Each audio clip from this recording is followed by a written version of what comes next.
Welcome back ناظرین. Justice Tariq صاحب یہ بتائیے کہ جو اینٹی ٹیررسٹ کورٹ میں کیس ہے اس کو فی الحال اس کو بریکس لگائی ہوئی ہیں؟ جی فی الحال تو رکا ہوا ہے ان کی اپنی ریکویسٹ پر، گورنمنٹ کی ریکویسٹ. وجہ انہوں نے یہ کہا کہ جناب یہ معاملہ وہاں پر بھیجا ہوا ہے ہم نے، تو اب تو آ گئی رپورٹ، تو رپورٹ آ گئی. دیکھیں بی اس سے کچھ نہیں ہوگا. یہ میں آپ کو بتاؤں، اس میں اگر اب بھی یہ کچھ کرنا چاہتے ہیں نا بڑی سیدھے، یہ آج گو کے دیکھیں کرمنل کیس میں ڈیلے بہت فیٹل ہوتا ہے، لیکن بھول جائیں اس بار جو ہو گیا سو ہو گیا، کیا کر سکتے ہیں. آج ایک بنا دیں اسی 80 کا جو قانون ہے اس کے تحت جوائنٹ انویسٹیگیشن ٹیم، اور اس میں ایک پروویژن ایسی ہے جس میں یہ بھی پروویژن ہے کہ آپ انٹیلیجنس ایجنسیز کے لوگوں کو ڈال سکتے ہیں، اور ضروری ہے اس میں، ٹھیک ہے نا. اب سٹارٹ کریں. اس میں دیکھو بہت سی سٹارٹنگ پوائنٹ ہے. مثال کے طور پر ایک سٹارٹنگ پوائنٹ ہے جو ان کی پوزیشن میں، اب آپ کو یاد ہے بریگیڈیئر چیمہ نے ایک وہ کیا تھا، اس نے کہا تھا جی یہ ہم نے پکڑا ہے، انٹرسپٹ کیا کال. آپ وہ نکالیں، پہلے اس بات کا تعین ہو جائے وہ جھوٹی تھی یا سچی. اگر وہ جھوٹی تھی تو یہ بڑی سیریس بات ہے کہ آپ نے دبانے کے لیے سارا ڈرامہ رچایا، ایویڈنس کو آپ نے کیا، دیکھیں نا کہ آپ نے ڈائیورٹ کرنے کی کوشش کی. دوسری بات یہ ہے کہ ایک خبر یہ بھی ہے کہ بی بی کو اس دن صبح کوئی جا کے ملا تھا اور اس سے ریکویسٹ کی تھی بی بی آپ نہ جائیں. مطلب ندیم تاج صاحب D G I S I وہ الیکشنز وغیرہ کے وٹ ایور اٹ از. لیکن چلیں میں جنرل بات کرتا ہوں، لیکن رات کو گئے تھے یا جنرل بات کرتا ہوں. چلیں آپ اس سے پہلے بی بی کو یہ بھی کہا گیا تھا نا اپنائیں بہت.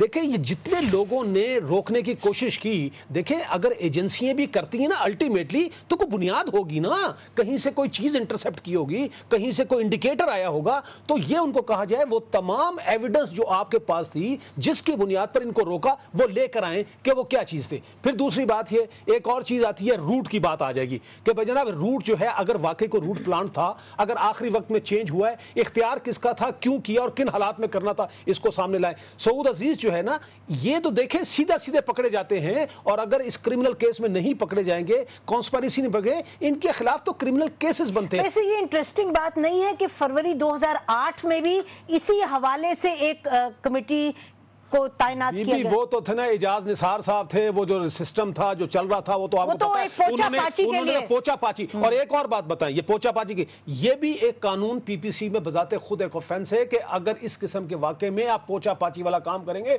7 سال سزا ہوتی ہے. بی بی 7 سال. دیکھیں نا سعود عزیز سے جو پوچھا جائے گا بھائی تم یہ بتاؤ یہ تم نے کیا کیوں، تم کو پولیس رول نہیں پتا تھا، تم کو قانون نہیں پتا تھا. قانون یہ کہتا ہے کہ جب کوئی ایسا واقعہ ہوگا پولیس آفیشل کا فرض ہے ان رائٹنگ سرجن کو لکھ کے دے گا کہ آپ نے پوسٹ مارٹم کرنا ہے. دبئی کا ٹیلی فون کر کے نہیں پوچھنا. یہ جو منسٹر صاحب جو اس وقت تھے بار بار یہ کہتا ہے جی میں نے زرداری صاحب سے پوچھا. بھائی تمہارا زرداری صاحب سے پوچھنے کا کام کیا ہے؟ زرداری صاحب کو اس سے کوئی تعلق نہیں تھا. دیکھیں نا یہ قانون ہے. ہاں ایک بات ہو سکتی ہے، بعض اوقات کیا ہوتا ہے کہ جو ورثہ ہیں وہ لکھ کے دیتے ہیں جناب نہ کروایا جائے، اس میں کوئی فائدہ نہیں، اور اس میں بھی پھر مجسٹریٹ سے بعض اوقات آرڈر لے لیا جاتا ہے تاکہ پولیس پر کوئی بات نہ ہو. میرا کہنے کی بات یہ اس میں بے شمار ایسی ابتدا ہے جہاں سے آپ شروع کریں گے اور جلد سے جلد کریں گے، لیکن پھر آپ نے ایویڈنس کلیکٹ کرنی ہے، پھر اس میں ایویڈنس کلیکٹ کر کے کورٹ میں پیش کرنی ہے. لیکن پہلا سٹیپ جیسے آپ نے خود فرمایا کہ کرمنل انویسٹیگیشن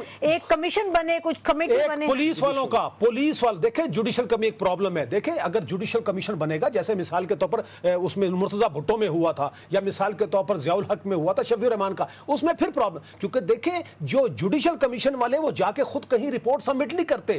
الٹیمیٹلی جو کیس جاتا ہے، جو چالان جاتا ہے، وہ ٹھیک ہے جوڈیشل کمیشن یا چوزر راستے تو تعین کر دے گا، لیکن الٹیمیٹلی جو ہے نا آپ کو کورٹ میں ایک چالان کی صورت میں ایک ایویڈنس پیش کرنی ہے، کیونکہ عدالتوں نے جو ہے نا ہوا میں جو ہے وہ کنوکشن نہیں دیتی جب تک ہر چیز کنیکٹ ایک دوسرے سے نہیں کرے گی. اگر عدالتیں ایکوٹ کر دیں گی پھر آپ سارا الزام عدالتوں میں لگا دیں گے کہ دیکھو جی ہمارے لیڈر کو آپ کہہ رہے ہیں کہ کرمنل انویسٹیگیشن جو کہ ایویڈنس کو لے کر کے سامنے آئے اس کے بغیر چارہ نہیں آگے. ناظرین ہمارے ساتھ فون لائن پر موجود ہیں سینیٹر صفدر عباسی صاحب، ان سے بات کرتے ہیں. السلام علیکم عباسی صاحب.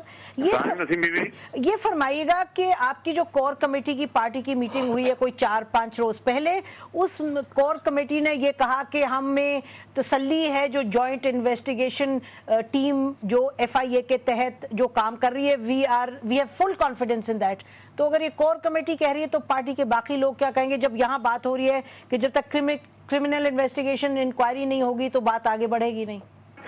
دیکھیں رسمی بات یہ ہے کہ اس وقت جو ہے نا میں تو پہلے دن سے یہ بات کہہ رہا ہوں جب سے یہ یونائٹڈ نیشن کی رپورٹ آئی ہے، بنیاد یقیناً جو ہے نا اس کے اندر ایک تشنگی بھی اپنی جگہ ہوگی، اس میں کچھ انآنسرڈ کویسچنز بھی ہیں، لیکن میں ہمیشہ محسوس کرتا ہوں کہ باوجود اپنی تمام تر